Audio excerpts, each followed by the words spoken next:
I am going to send you back to the future. And I have to say, I went back to the future last night.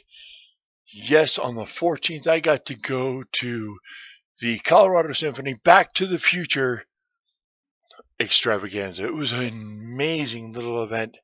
They played for the 30th anniversary of Back to the Future. They played the movie, and all of the soundtrack was left intact, but the music was played by the Colorado Orchestra, the symphony, and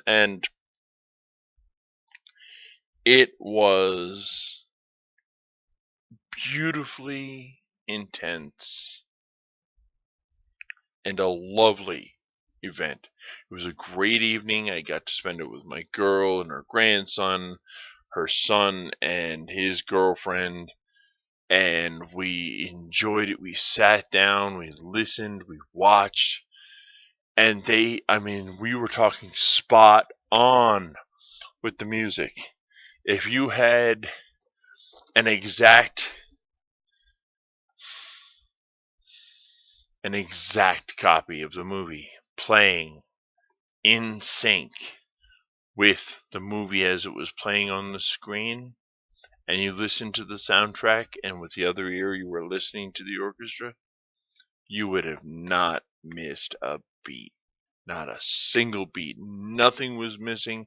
And the intensity was so much greater with the actual instruments playing right there in front of you, and the intensity of the individual players.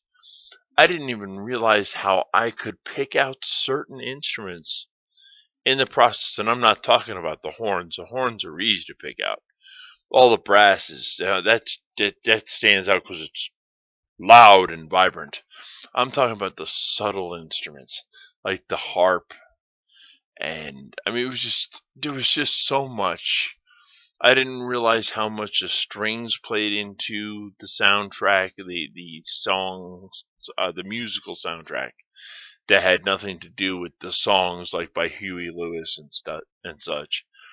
And I had forgotten that though Huey Lewis's music was in the movie, which I remembered, I had forgotten that he was one of the people that rejected his own song being played for the event later. Uh, and I was like, wow, this is amazing.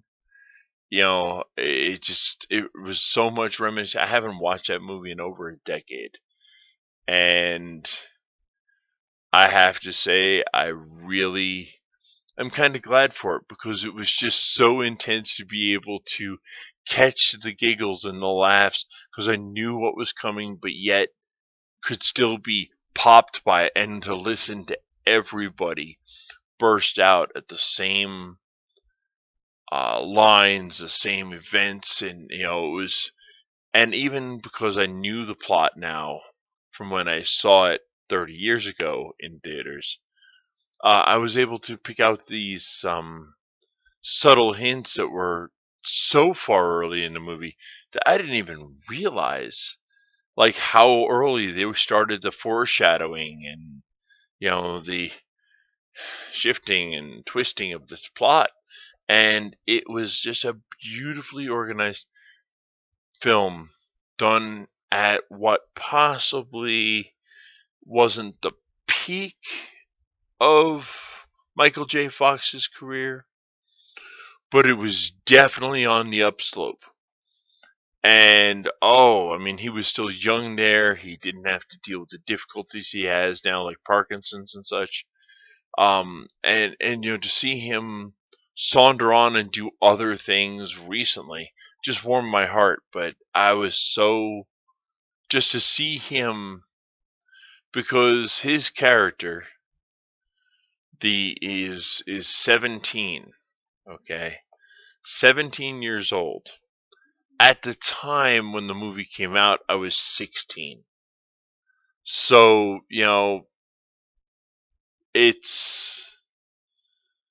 was just really, was connected with my life, But, 30 years later, I realize I must have been 17 when the movie actually came out. Because I'm 47. And when he said come back and, when he comes up in 30 years, sounds like a good round number, and he says, look me up. So yeah, I should be about what, 47? And I'm like, I'm 47. I'll be 48, next year. But still, I didn't realize how close Michael J. Fox's character and myself were in age until like just last night. And I am so thankful to Geek Fuel and all of their staff for making the opportunity conscious to me. See, we heard it once on a local radio. It was not really heavily played. It wasn't pushed as an event. So to have a ticket in hand that was a freebie was like, well, hey, this is a cool event. Do you want to go? Do you want to go? Do you want to go? Well, here's how much tickets are, but hey, we can all go together. But now I have a reason to go because I got this ticket that promoted the event. And it was genius. I got a chance to see Chaz and some of his other staff last night before the event, and they had the guys over at the Geek Fuel. And if they were not exactly, they were happy, they were joyful, they were, displaying their wares. Even if they didn't sell anything, they were supporting the event they were part of, that they had the promotional tickets that they sent out to their people. They had a very personal touch with me. They remembered me from when I initially ordered my Geek Fuel boxes. So all these things wound together, and it was just an amazing event overall. And I am so thankful for the opportunity that Chaz opened up to myself, my family, to get to see this event. Everybody from the 8-year-old up to the 50-plus-year-old got a chance to enjoy Back to the Future with the Colorado Symphony. And I cannot fault that event. It opened up my eyes to the fact that is an incredible event. I may now want to go see or buy a DVD of like Video Games Live, which was the t-shirt I was wearing yesterday. This is another Geek Fuel design shirt. Okay. It's the Boba Fett cross with, did I feed it? Yes, I fed him. Ooh, sorry. I guess Boba Fett was hungry. Anyway, this is Boba Fett and Ziggy Stardust. Sorry for the stain. So, but that is another Geek Fuel exclusive shirt. I had the Video Games Live shirt on yesterday, which was very poignant for going to the symphony later and listening to Colorado Symphony, which is, look at that. These are minor earthquakes, usually involving with me either striking the keyboard by accident or kneeing the desk. But in any way, this was an intense event. Everybody enjoyed it.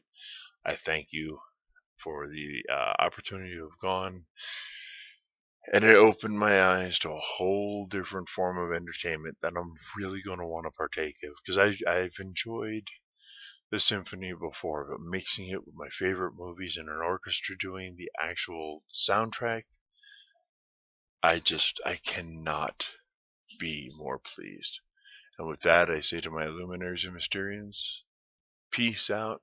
Love y'all. This is a great day. Live life.